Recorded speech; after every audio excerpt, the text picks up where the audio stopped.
There she is. It's Hi. Hi. Yes. All right. Yay. Okay. Okay. No technical difficulties so far. You never know with me. And me too. So I want to ask you, can you see the comments already at the bottom? Yes. Okay, I see people joining. This is new That's for what I me. mean. So this is, yes. I'm learning all of this right now as we go along. Yes. Yes. Okay. So you can see that. I just wanted to make sure. I just thought I'd ask.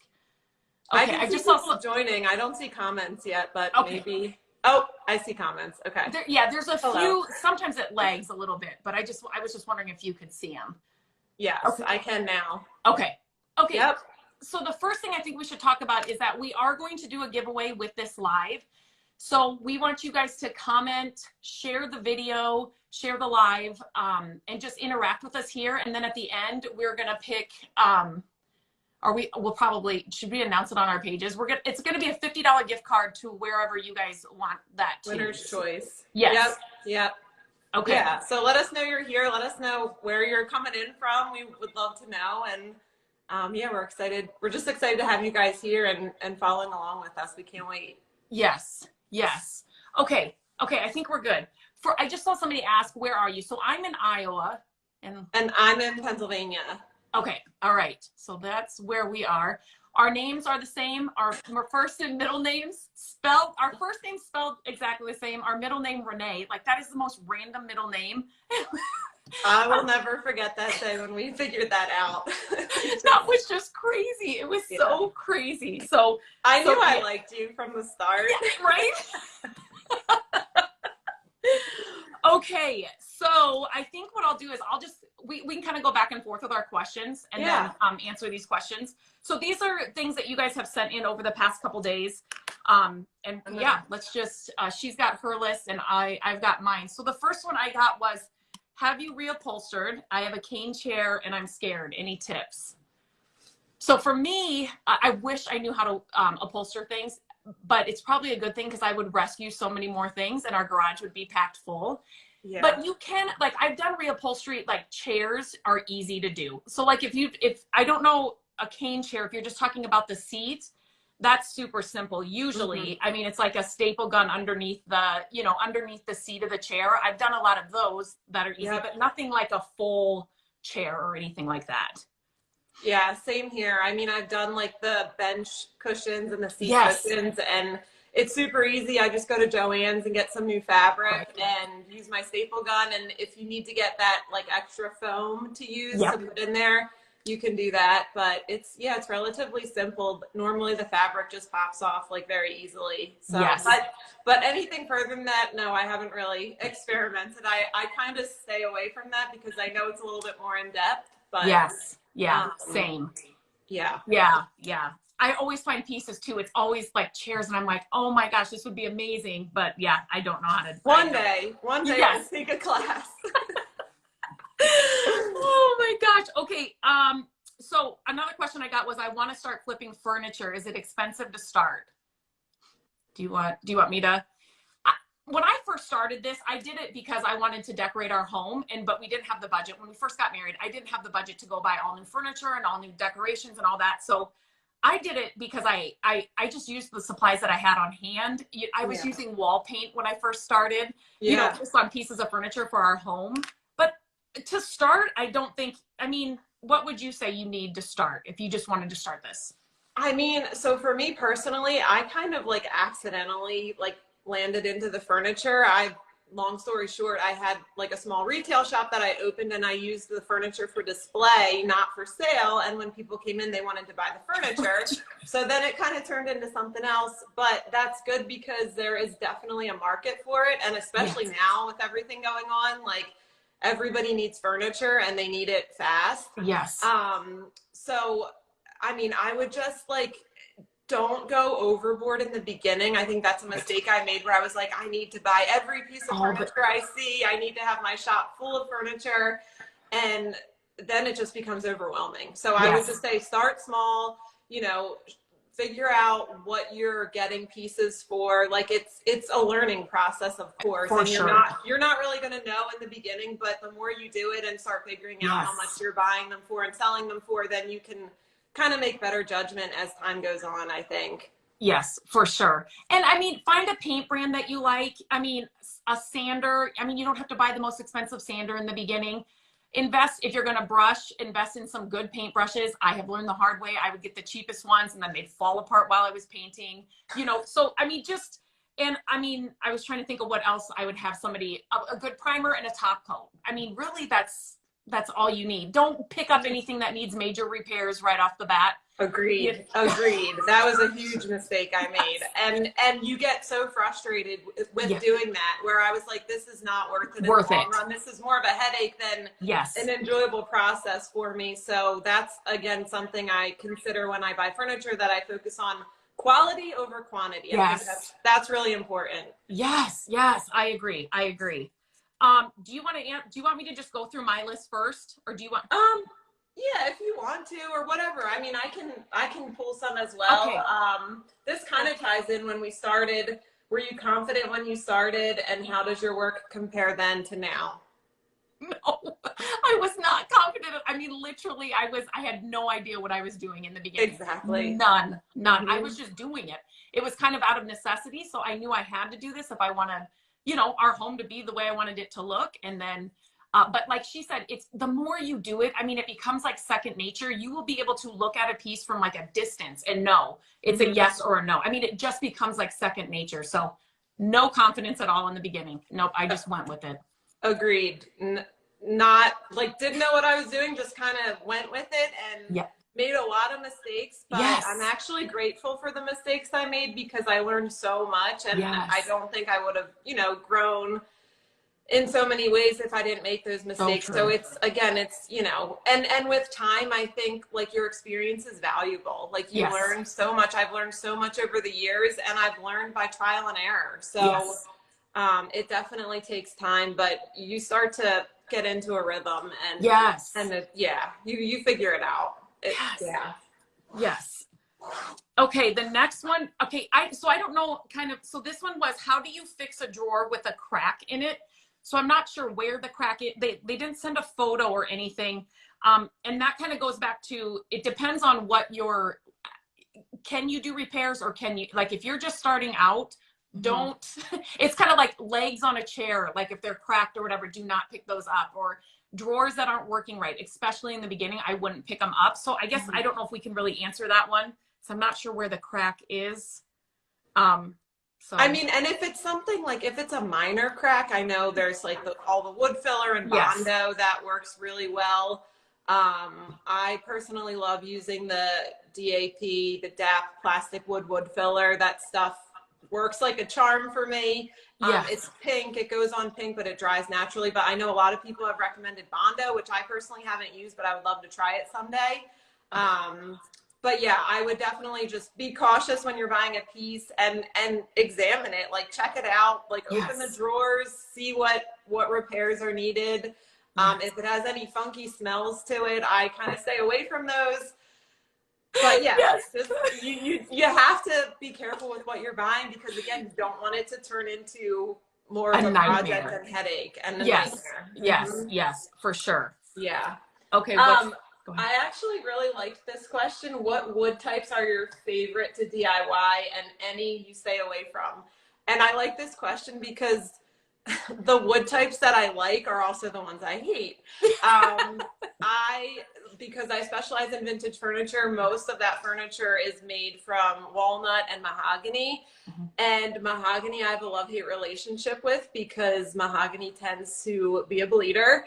And when you're working with woods like that, you have to be careful and do the proper prep work so that you don't deal with stains coming through your paint. So it's really important to have like a good stain blocking primer when you're working with woods like that. But at the same time, I know when I'm getting a piece made of walnut or mahogany that this is a solid wood. Yeah, that has lasted for however many years, and it's going to last for another 100 years. So I know the quality is great, but I just have to make sure I do the proper prep work. So those are probably my favorites. Yes. And I always say, in the beginning, again, I didn't know what I was doing. So I was picking up pieces that weren't real wood. So definitely real wood. And like she just said, vintage furniture, that's usually that's the only thing I pick up. And for years, that's all I've picked up, just because, like you said, it's so well made and it takes the paint so well. So yeah, I agree with that. Definitely all wood pieces. So, and there's ways you can figure out if a piece is real wood and some things that you can look for, but definitely all real wood pieces are the way to go, for sure. For sure. Agreed. Okay. What is a clear coat? Okay. It says, what is a clear coat when you are trying to get paint to stop chipping?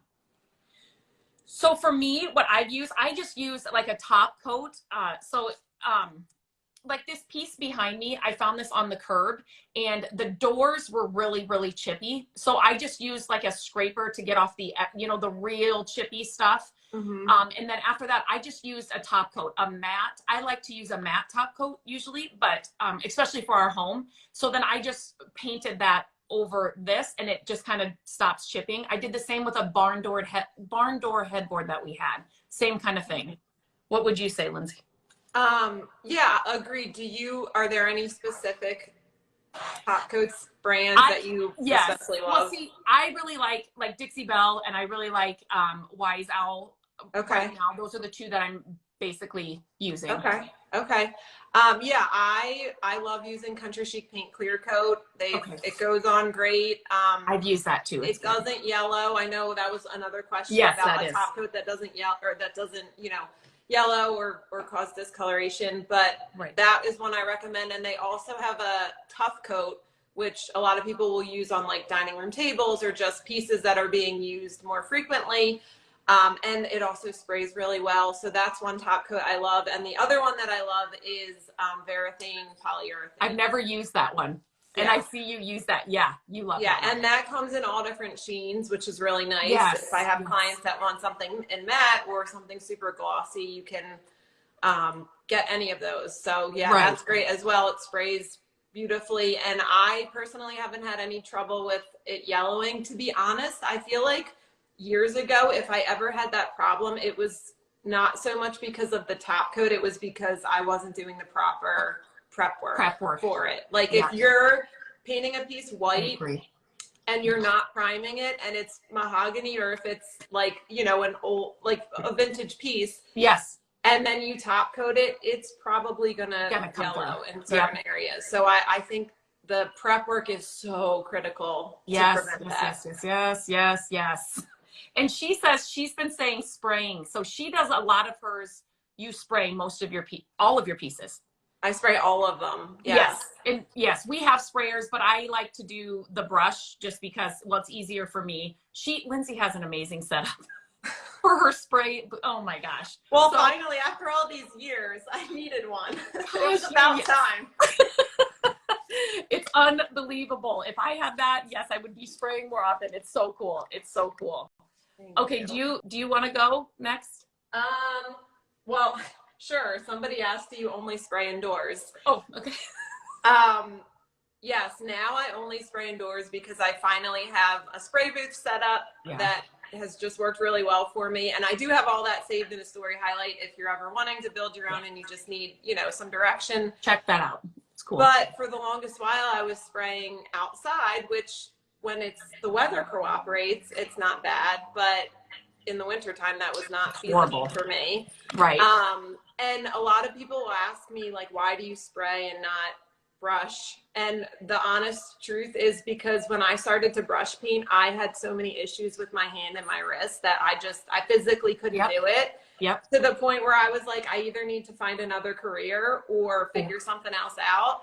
So I went to Home Depot, I bought a sprayer, and I was like, I don't know what the heck I'm doing with this thing, but like, I will figure it out, I guess. At some point. And I did. And as soon as I started spraying, I love it. It's awesome. But I will say a lot of people, watch me spray and they're like, oh my gosh, that's amazing. like you got that done so fast. And the actual painting time, yes, it's much quicker, the actual painting time, but you still have to prep and you have to load your sprayer and you have to have the proper setup and you have to clean your sprayer and troubleshoot your sprayer.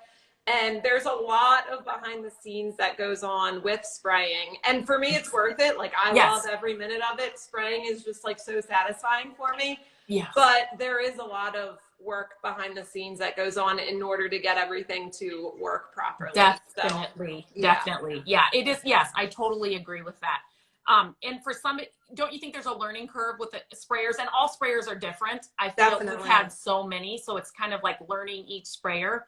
Yeah, but definitely doable. And we've sprayed in the garage. And then we've also, have you had any of those tents? Like I know HomeRite has the tents. Like I have, yep. For like outside. They definitely work.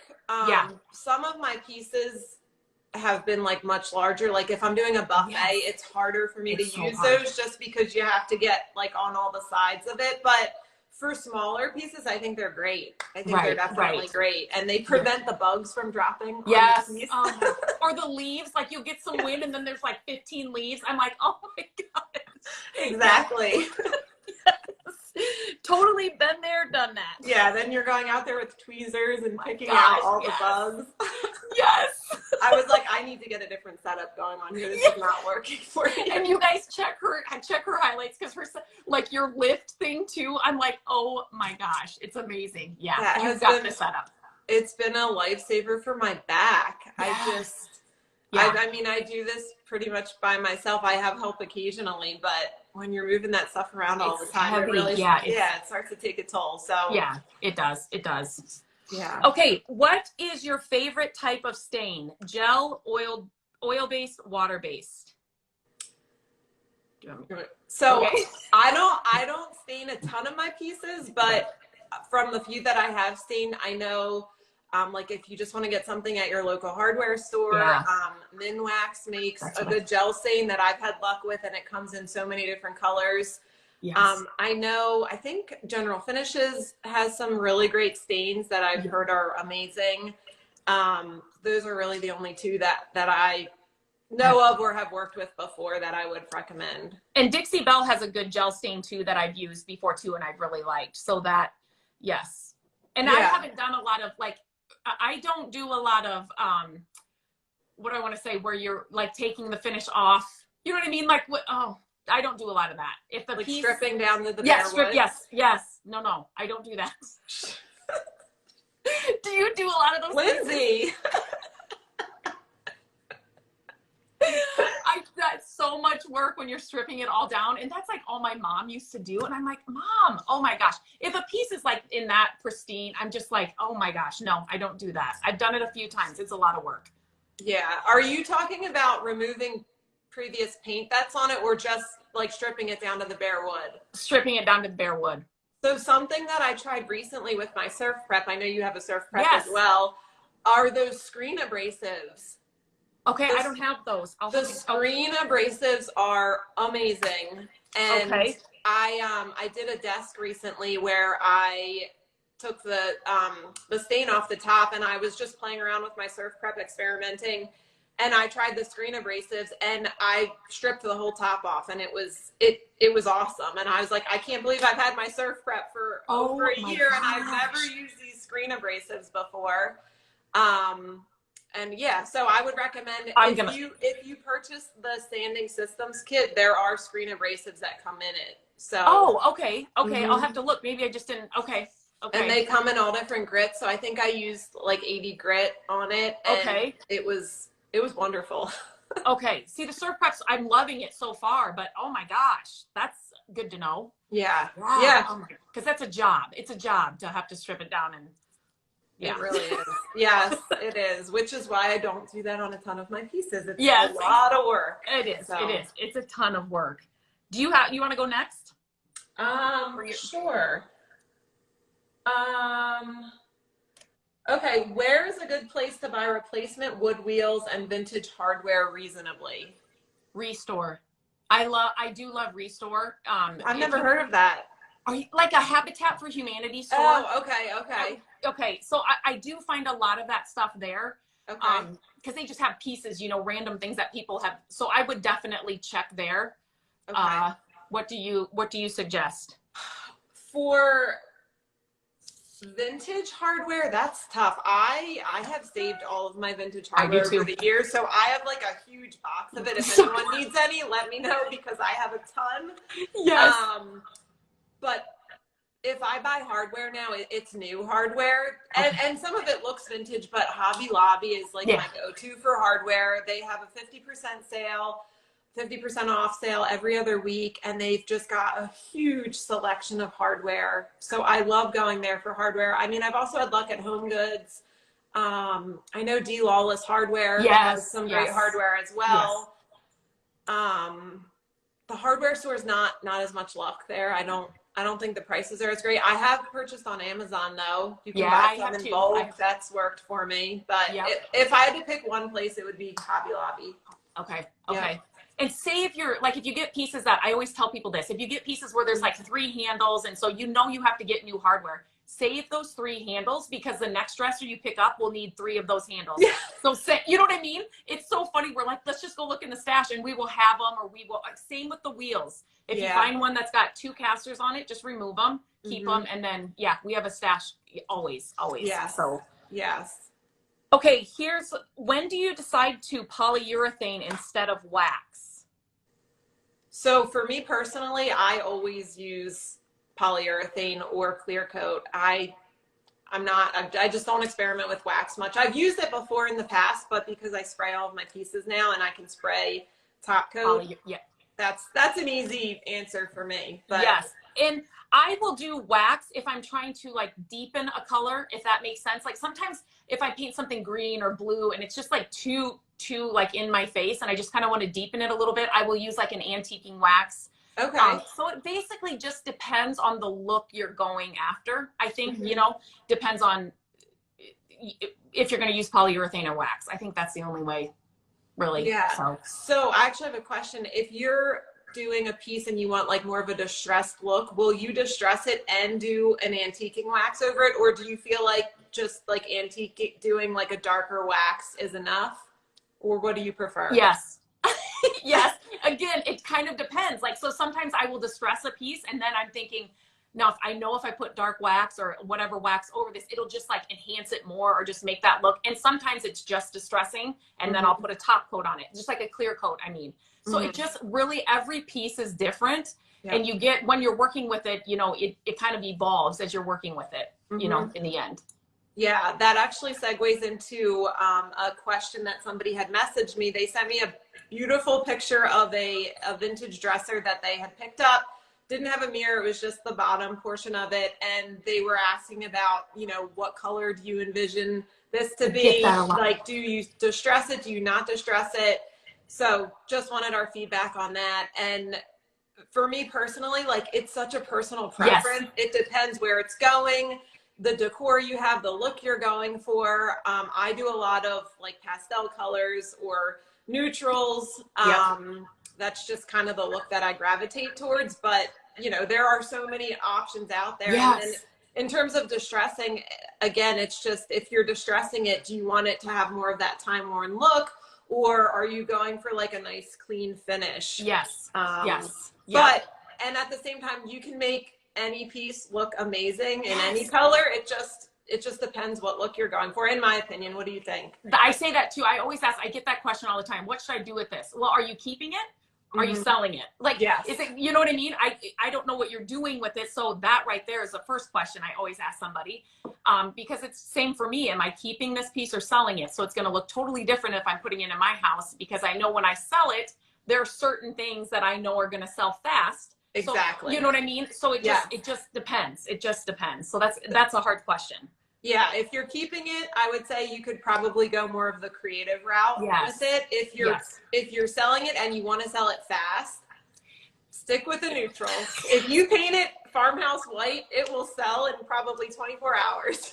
I love that. Yes, it's so, sometimes I'm like, I just don't want to do another white piece, but if I'm selling them, I mean, that's the color. That was one of the questions I got. What paint colors sell best? Neutral, white, white. Yeah. I mean, really, that's it. That's it. And make sure you prime that with a stain blocking primer if you're painting it white. Oh my gosh. Yes, yes, yes. What pieces sell the best, would you say? I would say, from my experience, bedroom pieces, dressers. Vanities, I can't keep them long enough. Everybody wants a vanity. Yes. Okay. Yeah, bedroom pieces. Like hutches that are, you know, like a reasonable size, not anything too bulky or too huge, or nightstands. Can't keep those quick enough. Buffets, so buffets are always popular here too. Yeah. For me, and dressers. Yep.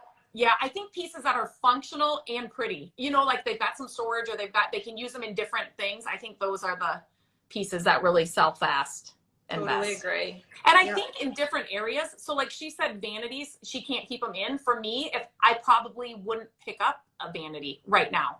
You know what I mean? So I think you really, so some of the questions that I got here, you really have to research and kind of know what's going, you know, are you going to ship your items or are you going to just sell locally? Those kinds of things you need to know to tell you what colors, what styles, those kinds of things, what sells best in your area, depending on where you're selling. Do you agree with that? Totally. Okay. Yeah. Okay. Okay, go ahead. You go ahead. Are you team Home Depot or Lowe's? We are more at Lowe's than Home Depot, but we have a Menards here. Have you ever heard of Menards? I've heard of it, but we don't have those in Pennsylvania that I know of. Right. So we are there also a lot. Okay. What are you? So I would say Home Depot, that's because my Home Depot is like a couple minutes up the road. That's the same that's Lowe's is closer to get to than, either Menards. Yeah, my closest Lowe's is in Delaware, which really isn't that far because I live almost on the Delaware border, but it's definitely further for me to travel to. So I'm always at Home Depot. Yes. Okay. Okay. How do you price an item? What's the criteria? That's another hard. That's a tough question. That is a tough question. I think I would base it off of like the quality of the item, how desirable it is, and just doing research to see what they sell for. It's funny because like years ago when I look back to my pieces and how much I sold them for, I'm like, how did you make any money? Like you didn't sell them for anything. Right. Right. But now I do my research, and now I mean I have a pretty good idea because it's experience, you know. Yeah. So I definitely, if you're starting out, I would definitely recommend like doing research. Go on Etsy, like see what pieces are selling for. Yes. And just kind of get a feel for it, and then like over time, like as I start to sell more pieces, if I'm getting something in and it's selling like that all the time, I'm like, well, maybe I need to up my price a little bit. And I think it also depends how quickly do you want to sell it? Do you have room to keep it stored for a little while? If it doesn't sell, or do you need it out? Like, do you need the money? So that kind of all factors into it as well. Yep. Totally agree. Everything she said. And if you're just selling locally, like look on your Facebook Marketplace. I know Facebook Marketplace, Craigslist, those, but like small shops maybe in your area that like what they're going for, what they're selling for. And then as you keep going, you're going to build a client base almost, even if you're just selling local. That's kind of how it started it grew into something else for me here locally. And so, so then you will be able to charge more if you're just doing locally. If you're shipping, you definitely can charge more. Agree? Oh, definitely. Sorry, I'm reading some of the comments. Oh, go ahead. Questions coming in. Oh, for sure. I am a huge... like I want every furniture artist to ship their pieces because you will be able to sell them for so much more. You'll reach so many more buyers. And to be honest, I would not be here right now if I did not ship my furniture. I ship over 90% of my furniture, and I don't meet the majority of my clients, which I wish I did because I love, putting a face with a name and meeting, the people who are getting my pieces, but I ship most of them, and I wouldn't have it any other way. It's not as scary and as intimidating as everybody thinks it is. You just have to do it and get done the first one. And once that is successful, you will love it. it's just like anything that you're doing new, right? Like it's scary the first time, but then it's like after you do it, it's just like second nature. Yep. So yes, yeah, I have never shipped a piece, but yeah, after talking to you, I would definitely do it in a heartbeat. Like you make it sound so easy. So yeah, and I think a lot of us, we get scared because we're like, what happens if it gets damaged in transit? But if we're doing a delivery locally, I mean, something could still happen to it as well. Like there's always going to be that worry. Right. And you know, if something happens, it's a learning experience. Yes. You learn from it and you move on to the next one. Like not everything is going to be perfect, and there are going to be obstacles and bumps in the road that happen, but they're lessons learned. Yes, for sure. Yes, for sure. Anybody that's just joining now, just so you guys know, we are doing a giveaway. So for you guys, when you're commenting and sharing the video, we are going to do a $50 giveaway with this live, and to any place, to a gift card of your choice. So I just wanted to remind people that are just coming in. Are you reading the? I am. Okay, I'm going to ask you another question. Well, here's one for me, kind of, because you don't brush anymore, but how do you get rid of brush strokes? So I do have a website, mycreativedays.com, and I do write a lot of blog posts about this kind of stuff. But a continuous fine mist spray bottle will be your friend when you're brushing. That is the number one. I would tell people to have one of those just because it helps kind of thin out the paint, and it'll help you get rid of brush strokes. So definitely, there's some, I mean, sanding, obviously, but a water bottle like this is definitely something you should have on hand. Do you feel like, obviously with me spraying, it's a little bit different, but do you feel like thinning your paint helps to prevent brush strokes? Yes. And that's kind of what the water does. And so I've done reels too. I spray my brush, or sometimes I'll actually spray the piece a little bit. And then it just kind of, because sometimes the chalk base paints that I'm using, sometimes they're just thicker, and you just need a little bit of water just to kind of help them push and slide and glide, you know, along the piece. So yeah. And also, and correct me if I'm wrong, but if you're putting like way too much paint on your brush, that probably won't help either. No, not at all. Not at all. Yeah, you definitely don't want to do that. And I will see people doing that, you know, when you're putting on like a primer coat or your first coat of white paint, and, you know, it's not covering perfectly well. So then they're like, put on more paint, you know, and it's like, no, just build up the layers. You know what I mean? So definitely don't put so much paint on, because that's just going to lead to frustration. Yeah. And in terms of spraying, I guess it would be similar to like getting dripping. Yes. And a lot of people have asked me about that. And my recommendation is, you know, don't spray too close. After you do your first coat, if you see that you've missed certain areas, don't go back right away and start spraying more layers over it. Lesson learned. I did that before. Just let it dry completely. It's gonna look uneven the first coat, but after that dries, and then you go in and do a second coat, it all evens out in the end. Don't give up. I'm always like, don't give up. Don't give up. Don't throw the piece in the dumpster. I have been there in the beginning. It was just like, this is just, oh my gosh. So yeah, I totally get that. That's so funny. Do you have another question, or do you want me to keep going? I saw someone commented asking about if we've ever used high gloss paint. I'm sure no, because I wouldn't have bought high gloss. I'm trying to think when I first started, and I'm just using wall paint, but I wouldn't have bought high gloss wall paint.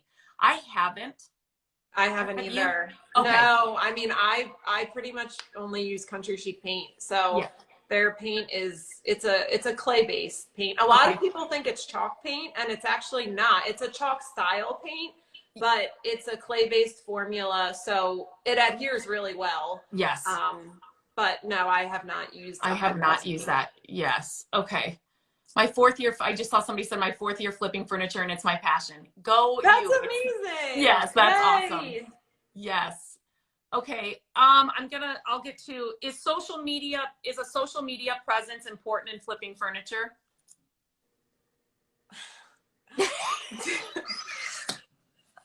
Do you want the honest answer or the answer you want to hear? Oh my gosh, it's like a necessary evil, but yeah, it really is. I mean, I had a Facebook business page for years, which helped help me grow. But once like Instagram and all this other stuff started to come out, it's just, yeah, in my opinion, you need to have that if you like really want to, you know, do this full time and grow and just, yeah. Yes, I know. I mean, I think if you're just going to sell locally and you just kind of want to, you know, start locally, don't think that to start you have to like have a Facebook business page and an Instagram business page and on TikTok, and you have to have a website. That's some of these, this is going into some other questions I got. You don't have to have all that to start, but definitely, I mean, depending on where you want to go, and without social media, and I think this is true for you too, Lindsay, my business wouldn't be where it is. You know what I mean? Working with companies and brands. And so if that's something you're looking to do, I would definitely recommend starting those pages. Agreed. Agreed. 100%. And I think, you know, the longer you start doing this, over the years, my platforms have changed. Yes. In terms of what's been popular. Like I had mentioned, I started out with a Facebook business page and did that for a while, and I still have it, but I'm not nearly as active on there as I am on Instagram. Right.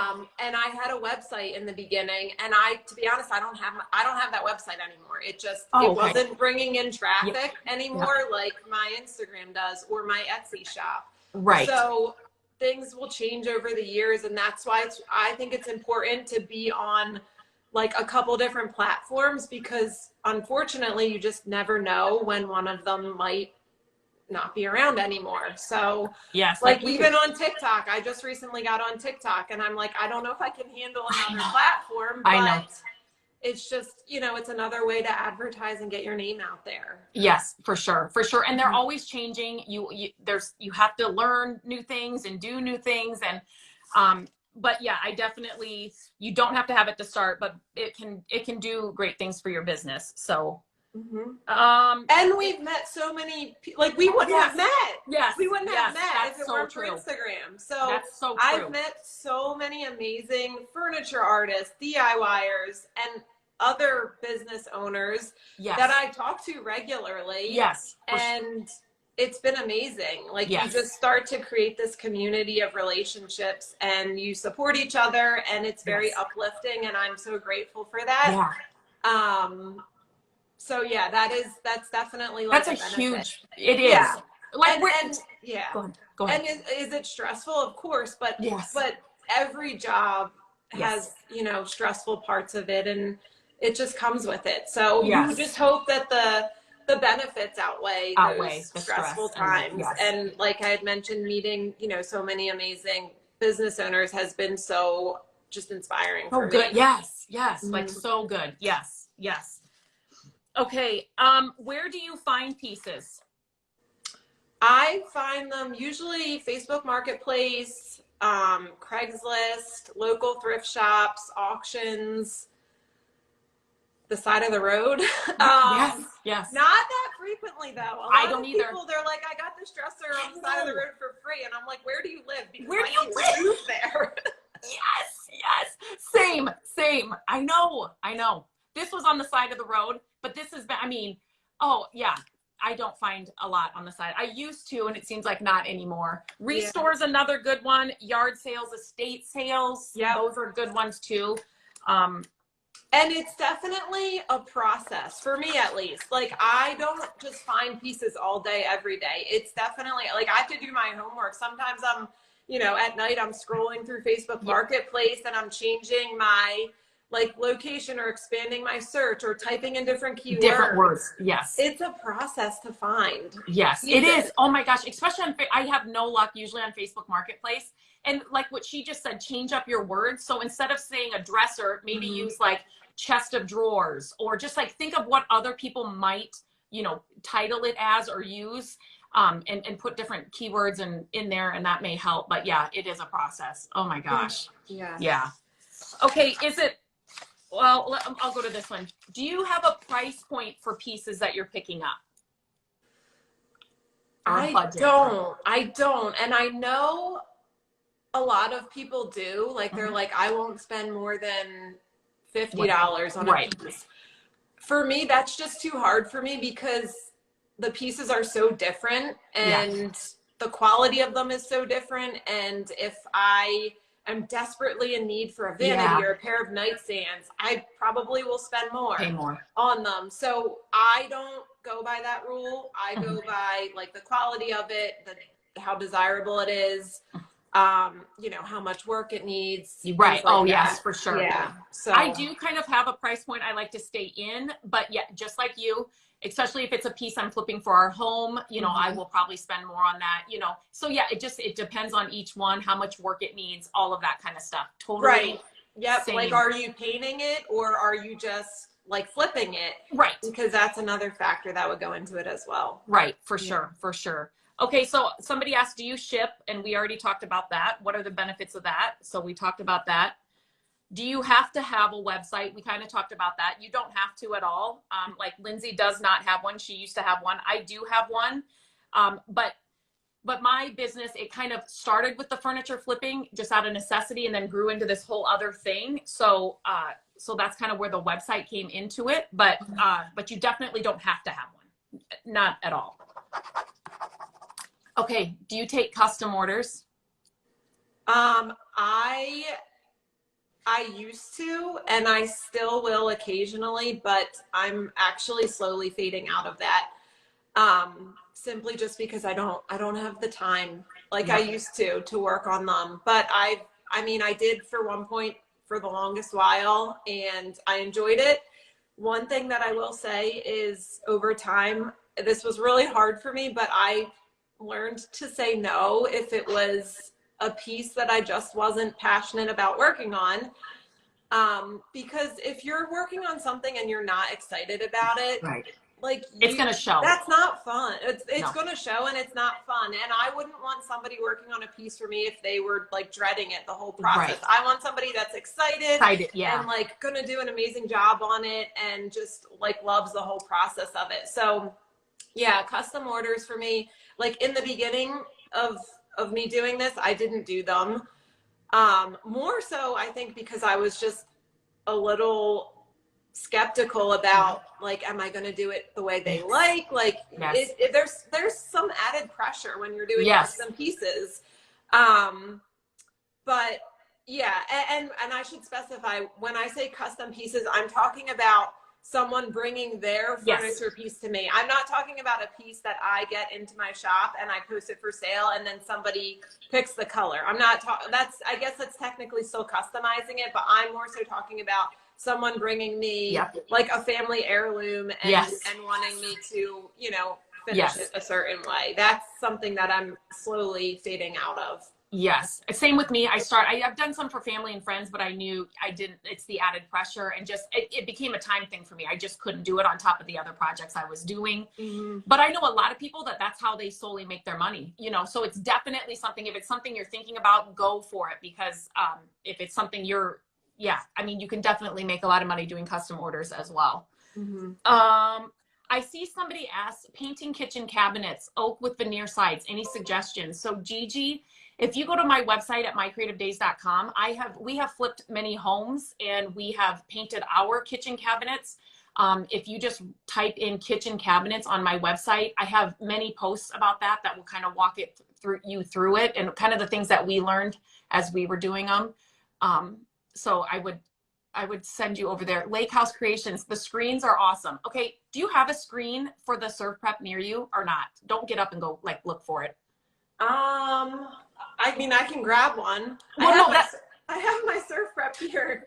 It's got a foam pad on it right now. Yes. I need to see if I got these screen things. I don't know if I did, but it's out. I can grab one. Let me see if I can grab one. Okay, I'll kind of answer some of these. Let me see. When upcycling old furniture like a TV unit made of laminate wood, do you need to sand and prime before painting white? And what type of paint is best for this type of material? So I don't, is this Landy MS? So these are I really like wood furniture because I feel like a natural all wood furniture because I feel like they just take the paint and the primer and the top coat a lot better. Some of the paints out there, the paint brands say that you can, you know, do this paint with them. I would definitely tell you to scuff sand a little bit just because you want those products to stick to it. Let me see. And definitely prime. Yes, you definitely prime.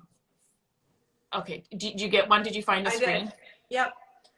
So they come in all different grits. Like this is like the grit is on the back. This is 320 grit. I don't think I got those. I'm gonna have to look. I'm gonna take off the foam pad here.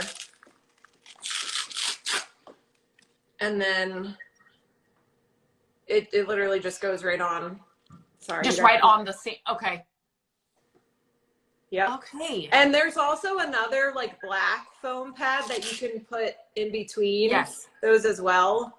But yeah, it just goes right on. And this is what I used to sand off the. I'm getting those ASAP. Yeah, they For sure. It's the 3x4 screen sheet.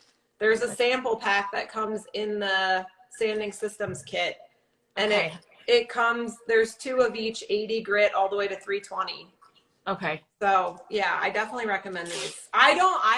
This is funny. I don't have an orbital sander. Did you start with an orbital sander? I had, and maybe I still have a Ryobi. Yes. It looks like an iron. Is there a name for that? This is why I love you, because I like the triangle one or the pointy one. Oh my gosh. It's like, what's the square one called? What is that called? Is it called an angular or an angle sander? Maybe. Okay. Yeah, maybe. That's the one that I got like way back when. And I mean, I did use it, but then I was like sticking with just painting. And then I heard about the surf prep and I'm like, I need a sander that I can use to scuff sand. I need a sander that I can sand in between coats. I need a sander for detail distressing. Yes. That's why I got the surf prep. I did not get the surf prep so that I could strip pieces down to the bare wood. Right. That's what you would use an orbital sander for. Yes. I do tell a lot of people that, because a lot of people think that this is strictly for stripping down to bare wood. And in my opinion, that's not what it's for. I don't agree with that either. Yeah. I mean, I agree with that. Yes. If you want to rip through something, so we do a lot of other DIY projects. So we have the orbital sander. I just had it out the other day because we really wanted to sand this thing down to finish this project. So definitely, yeah, that's more for like, you're really going to get after it. But the surf prep is great for just those not so tough sanding jobs, if that makes sense. It's just more, yeah. Yes, definitely. Do you have help moving, transporting the heavy furniture pieces? Like my husband will help. Like if somebody comes and buys something, my husband will help, my son will help. But otherwise I don't think we've ever delivered a piece. They come here to get it. Yeah. Occasionally I will bother my brother to help me. So I'm grateful for him. He'll help me when I need help. But other than that, I use those wheelies that get off of Amazon. Those are amazing. Yes, they are. To move stuff around the lift is super helpful. And then in terms of people picking up, I mean, if they have somebody that can help me, like I'll help them. Yes, I will. Yes. I can't, I'm not Hercules. I can't do it by myself. Or if I have a shipper coming, a lot of times they have a helper, which is amazing. But if they don't, I mean, I can help. You'll help. Yeah. Yes. So, do you all have shops? So Lindsay has an Etsy shop, right? That's what. Are they referring to online shops or like brick and mortar? I don't know. So do you have shops? I have been asked to open a brick and mortar, and I just, not right now in my business. There's just no way. Yeah. So I do not have a physical shop for my furniture pieces. I don't know if that's what they mean, but. Okay. Yeah, I mean, I have my Etsy shop. This shop that I work in now, I opened this as a brick and mortar store when I first started like 13 years ago, but I was going to school for teaching. So I knew I wasn't going to stay open. And then it turned into the furniture, and then it turned into like an online thing, which I'm so grateful for because I love doing it online. I mean, I know a lot of furniture artists do have their pieces in booths and things like that. For me personally, I just prefer the online aspect of it, but right. I wish we had more booths where we lived, because I would maybe set up in one. We just don't have them. Mm-hmm. Do you ever use high gloss paint? I just bought high gloss paint okay, I think we kind of answered that one. Hi, Joe. If your piece gets damaged in transit, do you compensate the buyer to help to some degree? That's a great question. So my shippers that I use, they all have insurance. So knock on wood, if they're, you know, anything were to happen, essentially they're responsible for any of the damages. Obviously, I don't just like let it go and leave them to deal with it. I will try to rectify the situation as best I can and, you know, help get everything resolved. Knock on wood, I haven't really had like too many issues with that. I would recommend making sure, you know, your shipper, meaning like, you know, if you're booking them on a shipping website, check their reviews, check their profile, like watch how they're wrapping it. If you don't feel comfortable with the way they're wrapping it, politely say something to them about it. They might look at you like you don't know what you're talking about, but you do, you know, your furniture, and it's painted furniture. And if it's being shipped like across the country, it needs to be protected, and it can't just have like a bunch of stuff being thrown on top of it. So, so yeah, just be very cautious about who you're using, and, you know, be transparent with them about how you want it done, and check in with your client when it's delivered and make sure that you're getting updates along the way. Communication is huge. But yeah, in terms of the damages, they should all have some type of insurance, cargo insurance for the pieces. Okay, that's good. That's good. Good advice. How do you move big pieces? We kind of talked about that. Do you use local shipping companies near you or companies near the client? So UShip is a great website to check out where you can get shippers. That's where I've gotten a lot of my shippers from. Yeah. And I mean, now I've made contacts with them over the years. So I have shippers who cover different parts of the country. So depending on where the piece is going, I'll reach out to that particular shipper to see if it's, you know, an area they cover, and then kind of go from there in terms of getting them a quote, which a lot of people have asked this. Do I pay for the shipping or does my client? And the client pays for the shipping. Yes. So I think, you know, the fact that we're getting quotes, like that's a courtesy, which I'm so happy to do, but that the shipping cost itself is paid for by the client. Yes. Yep. When you use gold powder to highlight details, do you need to seal it?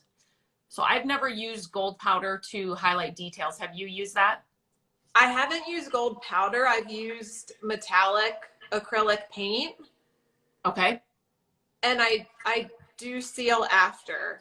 Okay. That's what I would. Yeah, like sealing is the last. I distress before I seal now too. Okay. I used to seal it and then distress it, but sealing is like literally the last thing. The last thing. Yes. Yep. Okay. Stephanie, I don't know if you're on here, if you can list that, or if you can put in for the spray bottle, you may not have that link. Would you say the name of the paint again that you use? So I like Dixie Belle paint. I like Wise Owl paint. I have used Country Chic paint. I do like that. I've used Fusion Mineral paint. I like that. I think you use Country Chic, right? Yeah, and General Finishes. Did you mention General Finishes? Yes. That's another one. I've also used the Bear decorative chalk paint from Home Depot, which I like it. I recommend it. And a lot of people don't know this, but you can actually get any Bear color mixed as the chalk paint. Yeah. Oh, like they have a pamphlet with just, you know, several different colors, but you can actually go over to the wall of paint colors and pick any one, and they can mix it. Yeah. Oh, okay. Yeah. Okay. How do you guys learn to navigate Instagram? Anna, that is like we could do a whole nother thing just about that, because I could talk your ear off about that. So, I mean, there's a lot, but it's definitely doable. How do you get into Etsy and shipping? I don't know if they mean just, setting up a shop. I mean, I think when I did it way back when, I just like went onto the Etsy site, and they have different guides that you can follow to get started. It's very easy to set up a shop on there. But my recommendation is, if you're going on Etsy to sell, then you should be willing to ship your furniture, because getting local people on Etsy, for me personally, like I don't really get a lot of local people on Etsy. I get, you know, people from all over. So if you're going to go on there, which I highly recommend doing, I would be willing to ship your furniture. Okay. What is the screen sheet used for? Sand what off? Never finished sentence. So she used it to take like the finish. She got down to the bare wood on a piece of furniture. So that's what she was using it for. She says it works really good. Mouse sander. Somebody's helping us with our words. I know. I saw. Thank you. I knew what we were talking about. Detail sander. Okay, there's a bunch of people are. Do you have busier times of the year with furniture flipping? Yes, I would say probably the fall leading up to the holidays is probably my busiest time. How about you? And I've had a lot of like people at the end of summer who are actually like their kids are going to have an apartment or like they really want to decorate, you know, so kind of, yeah, that's going into fall. Like they're going off to college or they're just getting their first place or something.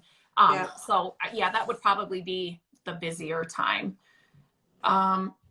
Did a China hutch for my daughter, distressed it and used dark wax, and she thought it made it look dirty. Can I get that off? Ugh. Could you sand it? You could try and sand it. You would want to wait till it's totally like, cured. You know, yeah, totally. And then try and sand it and see if you can get it off. Okay, I think we have one more question. I'm going to use Country Chic on a small project that won't be used much, so I'm not top coating. How long should I let it sit before moving it? Does Country Chic say, do they have like a cure time? So that won't be used much. I would say like for the dry time, it's probably, you know, 24 hours to a couple of days, but for cure time, honestly, that's probably like 3 weeks. Yeah. That doesn't mean that you can't like touch it or lightly move it around, but I mean, especially like setting things on it. If you're not top coating it either, I would definitely wait at least, well, I personally would recommend top coating it regardless, even if it's just like one, like just light coat. Or even if you wanted to, I know, cause this might be like quicker and easier, Varathane Polyurethane, it comes in little spray cans. Even if you just did like a quick, you know, once over spray. Yes. With that. But if it's not being used at all, then I guess it doesn't really need to be top coated. But yeah, the cure time, I would probably wait like 3 weeks before I start like really using it. And Homegrove just said that mineral spirits will get wax off. So do you just put that? Yeah, I guess you just put that right over the piece and it'll get it off. I think I have questions. Yes. Okay. So actually tips for preventing yellowing. Tell us a story of what went wrong when you shipped your furniture. So I think the yellowing, like we talked about that, it's just the prep and the priming. Make sure you're doing that in the beginning. And make sure you let it sit fully after your final coat of paint before, like don't top coat it, you know, like an hour after you paint it. Give it time to dry. Yes, for sure. For sure. Have you had any like really horrible shipping, like things that happened or? I haven't had anything major, knock on wood. Yes, I know. I will say though, I did one time ship a mirror across country to California and I used UPS and it ended up shattering and it was destroyed. Yes. Luckily, so if you're doing that, well, I would probably look into a different carrier than UPS just because I did not have a good experience and that was the one time I did it. Right. If you are going to use it, make sure that you buy the insurance. I did buy the insurance for the packaging and shipping costs because I had them package it too. Oh, because I didn't trust myself to package it and send it to California. So I said, I'm going to like, you know, pay for the packaging to have them package it. Right. And, you know, I'll feel safer about that. And of course it didn't make it. But because the insurance was purchased through it, it all got resolved. It did take a while to go through that whole process. And of course it was a vintage mirror that, you know, so you can't broken. Yes. But luckily I had another one that was very similar. I think they were almost like sister mirrors. And I did send that to the client and I had somebody else ship it. Do it. And it got there. So and she was really understanding about the whole thing, which made it a little bit easier. Yes. But other than that, with shipping carriers, Nothing major, if anything, like maybe it just got like bumped and I needed to send some touch-up paint. Okay. Yeah. Okay. This is when you list on Etsy, how do you know what to say the shipping costs will be? Is it hundreds of dollars to ship pieces? Does the listed price on Etsy include the shipping? Thanks so much.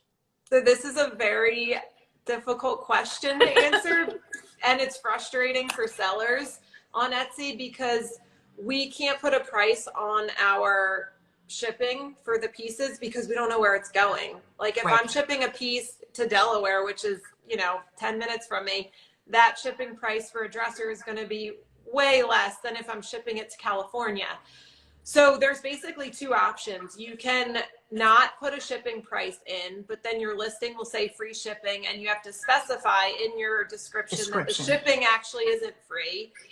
Or you can add on the highest possible shipping price you think you would have to sell it, add that onto the listing price, and then that's what it is. Covers it. But for me, I don't like that option because I would have to probably add $500 to $600 onto every one of my prices, which isn't as visually appealing to see that number on a listing. Right. And also, if somebody relatively local is buying it, I just don't feel comfortable that they're spending an extra $500 on shipping when it's probably like $100. Right. So it's hard. Yeah. But I've seen most furniture artists, they don't put a shipping price in, and they specifically mention in the listing description that the shipping price is not included. Please contact me prior to purchasing for an accurate quote to your area. That's kind of what I've seen. Okay. More popular. The website again for shippers, she said it's called U Ship. It's the letter U and then ship, right? Okay. And then can you share how much you can earn by doing this full time? Want to see if it's possible to support a family. So May, this is also another question that we could go into detail about this because there's so many different, it's not, it just depends on kind of what you want to do. And if you want to, are you going to be online? Are you going to grow with social media? Are you going to, because for me, I'm doing so much more, I don't know how to say this, so much more like working with brands, working with companies, my website, like that earns money, so there's so many different avenues that you can go in. So, it's definitely something we can talk about. And that's going to kind of lead me into, first of all, Lindsay, you are in a DIY week, and today you are sharing a full makeover from like kind of start to finish. So I just wanted to tell you guys that because you can check out her stories to just kind of see the process and how it works. Is that right? Thank you. Yeah, thank you. Yeah, I'm sharing a lot of the process on my stories just in terms of like prepping it and kind of the behind the scenes, which it's good to see that because I love watching. You don't normally see that, and I never used to share any of that because I was like, nobody's going to want to see all this. They just want to see what it looks like done. Right. But I feel like now I'm like, oh, I want to see what's going on behind the scenes. Yes, like, what are they doing? How did they get it to be like that? So yeah, I'm doing a vanity transformation for one of my clients. And obviously it was pre-recorded, or I wouldn't be here right now. And it took probably a few days. Like it takes me, I would say anywhere between, I don't know, 3 to 5 days for one piece, which I know might sound ridiculous, but it's a process, from priming to painting to top cleaning and to like, prepping and staging, and then all the dry time in between. I can't work faster than that. So right. So yeah, but it's fun to see it all come together, and yeah, I'm excited to share it. I'll be sharing the reveal sometime later today. Okay, perfect. Yeah, and speaking of that, sorry. No, go ahead. You have a furniture flipping course coming out soon. Tell us more about that. So I was going to tell May that too. So I get, just like you, I get all these questions about furniture flipping, and I really wanted to create something where I could just like kind of hand this to somebody and say, these are the things I wanted to put inside a course. You would have lifetime access and just kind of all the things that you need to know. Don't waste your time on the things you don't need to know. That took me years and years of like trial and error, seeing what sticks, what works. So I'm doing all of that inside this course. It's going to be launched on September 8th. But yeah, so it's just going to be a good way to help as many people as we can with all these questions. And it's going to go from, you know, the makeover all the way to growing a social media around this and like different possibilities. And we're giving you all the things I use, like a media kit and rate cards. I mean, we go all the way from there to, you know, how to clean a piece. You know what I'm saying? So I tried to get everything in there that you would want to know and learn if you're thinking about doing this, or if you're somebody that's already started it and you want to grow. I want to help with those too. So super excited about it. It'll be launched on September 8th, but that's exciting. And you can also, you do consultations, right? I do. And I kind of, similar to what you're saying, I started them several months back. I can't even remember when, but I just, like, I was getting so many questions from people, and I wanted to be able to like give them, you know, X amount of time to help them out. And like you said, we've made so many mistakes and we've learned by trial and error. And if I can save somebody, you know, some time or some money and help them out, I would love to do that. So yeah, I do offer consultations, and we've talked about everything from shipping to selling on Etsy, growing on Instagram, pricing your pieces. I mean, similar to the things that you've mentioned. And, and it's amazing because so many people need help with these things. So like, I did not know how that was going to go when I offered them. And I was amazed by how many people reached out just like wanting help and needing like more information. So it's been really good to, you know, feel like you can use your experience to help somebody else out and help them grow their business, because I don't like to see furniture artists like trying this out for a couple months or a year and then just like letting it go because it's too frustrating. Like, there are so many of us out there who want to help you, and we want to see you succeed. And, you know, there's plenty of knowledge to go around. So if you need help with something, ask. I wish I did that years ago. I wish I asked. And that's like all these channels, like when I started, there wasn't all of this, you know, and so it was just learning so much just by doing. And so that's what I keep telling people. If I can help you, like, less frustration, less stress, less time, and don't waste your time on the things that you don't need to do. That's what I wanted. That's my goal. So I think that's everything. We should do this again sometime. If you guys have other questions, maybe we can just kind of keep a running list, and we, you know, reach out to either one of us, and then maybe we can come on. If we get some more, we could come on and answer some more questions. But yes, definitely. This has been so fun, and we're excited about the giveaway. So if you're still on here last minute, like, make sure you comment and let us know you're here so that you can enter in to win. We will probably announce the winner, you know, within 24 hours. We'll figure that out. So yeah, we just appreciate everyone being here. And Lindsay, thank you so much, because I know you're not new to the lives, but I am. So I'm like, what do I do? Like, is this normal? And it wasn't bad. How do I get on here? So it was fun. It was so much fun. Yes, it's always fun talking to you. So yeah, you as well. Okay. All right. Well, have a great rest of your, Thursday today. And thanks for joining us, guys. And we'll post the winner in our stories. Like within the next 24 hours. That's what we'll do. So perfect. Okay. All right. Thank you, guys. Bye, guys. Take care. Bye-bye.